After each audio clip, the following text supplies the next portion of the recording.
comment.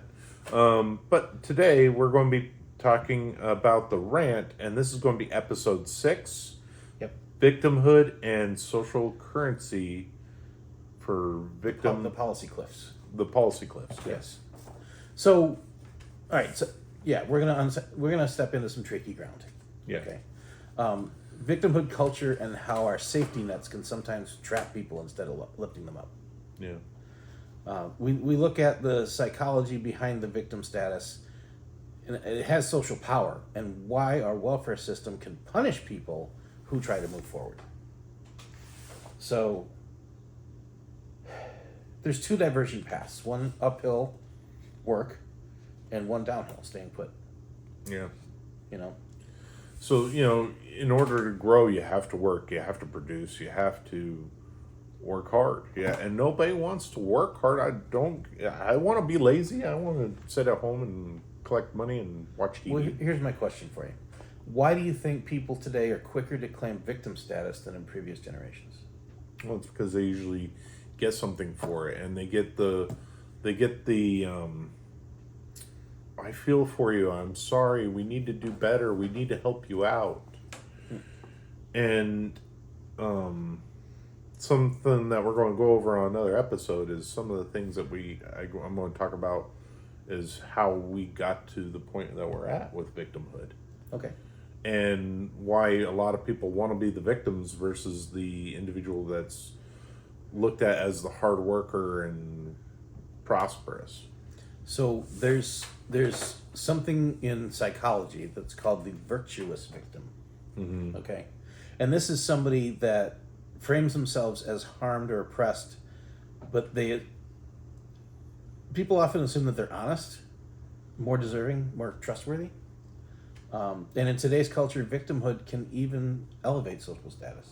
Oh, yeah. Well, and this is kind of a really slippery slope on rape victims. Yes. Some rape victims, they don't want to be looked at as somebody that slept around, and so they're going to claim rape. And this has happened. Now, I'm not saying this happens all the time. No. But it does skew the perception of everything. Because you're going from somebody that's looked at as a slut to somebody now as a victim. And in that situation, you don't want to be looked at as somebody that's being sexually liberated. Right. You want to be looked at as the victim. Right. I think you should just go with it and be liberated versus wanting to be a victim. All right. So then there's the benefit cliff problem. Okay. Mm-hmm. Let's talk about economics. All right. Many assistance programs create what's called a benefit cliff. People, all right, picture this. You're earning $18,000 a year, right? You get Medicaid, you're on food stamps, you got child care credits, and when you get a raise to $22,000 a year, suddenly you lose health care, child care, and your food support. That raise makes you poorer. Yeah, and now you don't want to make the money. Now you're looking at trying to get them possibly fired. This is what I'm talking about. The way the system is designed, it keeps people in the system. I think what it should do is it should be a gradual system, like a grade scale. I fully agree. It's like that nice apartment complex that's right by where you work. Yes. It's rent control basically. Mm-hmm. They get government subsidies, and you only, if the people that are living there get a lease, they only have to pay like 30% of the lease, and the government covers the rest. Yep. Yeah. But the thing is, you're looking at an apartment that could be $1,800 a month, okay? And these people are only, they have an income cap. They're only allowed to make so much money in order to live there. Yep. So, and I don't remember, I think it's like $40,000 a year for a married couple. Can only make $40,000 a year. Yeah. In order to qualify. So our dogs are going a little crazy right now. So basically, by that, $40,000 a year, you can't afford that apartment to begin with. Right. Romy. Please. He's done, I think. Okay. All right. So back on what we're going on with Yes. is where were we? I lost my train of thought. I was talking about that apartment complex. Oh, yeah, that's right.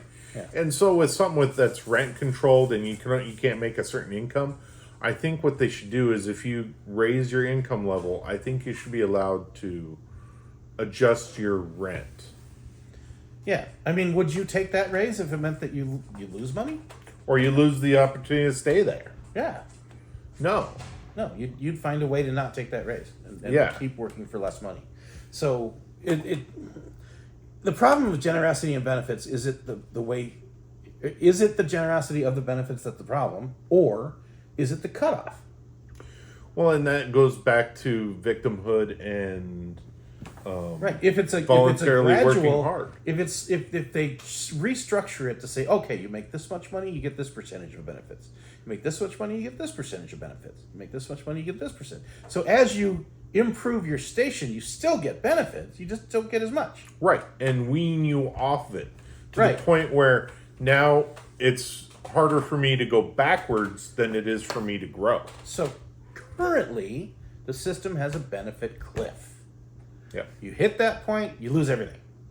and that's the thing is the Republicans don't want to increase any more benefits that they have to, No. and the Democrats want to give it all away for free. Yeah, we need to find a middle ground. Well, I think what we just need to do is just do a sliding scale. If you don't have this type of income and you're living in this situation, this is what's going to happen. Yeah. And also put a time limit, I think, on it too. To where if you're making that much, you have a time limit to make more money to climb that scale to grow, or it'll be not necessarily taken away from you, but now you're having to choose a place that isn't so nice to live. Right. I mean, Because we need to force people to grow. We need to force people to... I used to for a couple of years during COVID, because they were the only one that were hiring at the time. I took a job as a general manager at a Burger King. Yeah. Right. And I worked with people that were literally in the ghetto. Yeah. And the employees that I had, a lot of them had been there for eons. There were people that had been there for 15, 16 years. And they were working as just a regular employee. A cashier, a cook, a porter. People that make, I don't want to say exactly what they're being paid, but they don't make a lot of money. Right? No. Let's put it that way. And these are people that I know every single one of them was on benefits. Mm-hmm.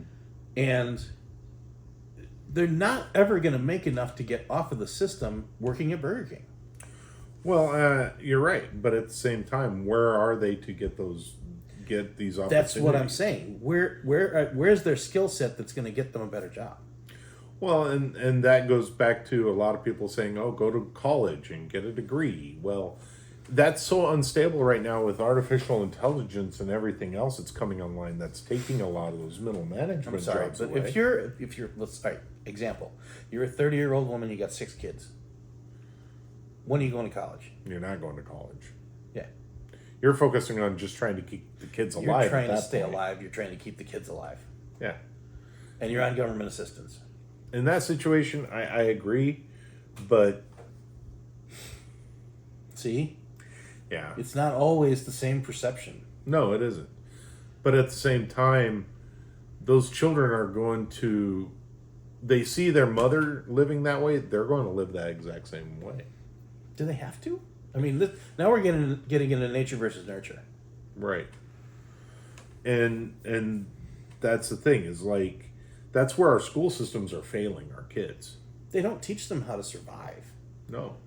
Well, our school system, it was originally designed to create factory workers. And educate you.